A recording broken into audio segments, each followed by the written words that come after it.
Hai, pasti terkadang kamu pernah merasa kurang pintar kan? Atau kamu cuma nggak tahu aja pintarnya di mana? Pas banget nih, sini aku jelasin tentang sesuatu dulu.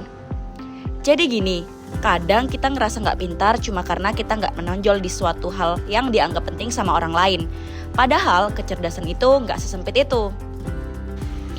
Menurut multiple factor teori yang dikemukakan oleh Trustan tahun 1938, kecerdasan itu sebenarnya terdiri dari beberapa kemampuan khusus, bukan cuma satu kemampuan tunggal saja. Trustan menolak ide bahwa kecerdasan bisa diukur hanya dengan satu angka, seperti IQ tunggal. Sehingga, Trustan menemukan 7 kemampuan utama, yaitu yang disebut dengan primary mental abilities. Nah, primary mental abilities itu sebenarnya apa sih? Ini dia hal penting yang akan aku sampaikan.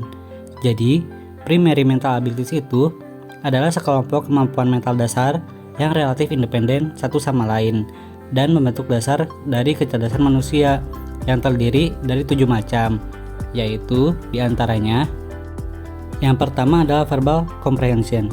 Verbal comprehension atau kemampuan verbal merupakan kemampuan menggunakan bahasa.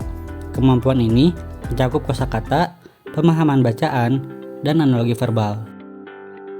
Yang kedua adalah word fluency. Word fluency adalah kemampuan menghasilkan kata dengan cepat dan lancar, seperti dalam tugas membuat sajak dan teka-teki silang. Yang ketiga adalah numerical facility. Numerical facility adalah kemampuan untuk menghitung dan memahami hubungan angka.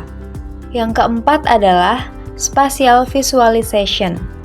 Spatial visualization adalah kemampuan untuk memahami ruang dan bentuk, seperti membayangkan arah dan memutar objek dalam pikiran. Yang kelima adalah associative memory. Associative memory adalah kemampuan mengingat hubungan antar ide atau pasang informasi.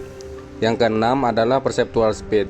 Perceptual speed adalah kemampuan untuk mengenali perbedaan dan kesamaan secara cepat. Yang ketujuh adalah reasoning. Reasoning adalah kemampuan berpikir logis dan menarik kesimpulan dari informasi.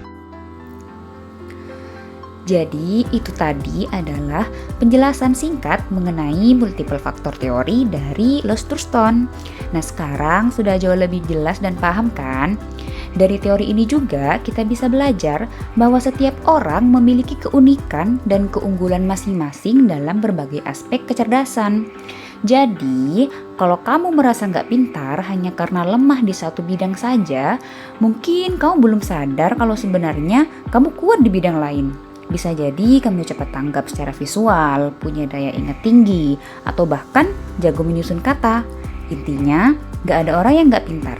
Yang ada hanyalah orang yang belum tahu di mana letak kecerdasannya. Yuk kenali kecerdasanmu dan maksimalkan potensi kamu.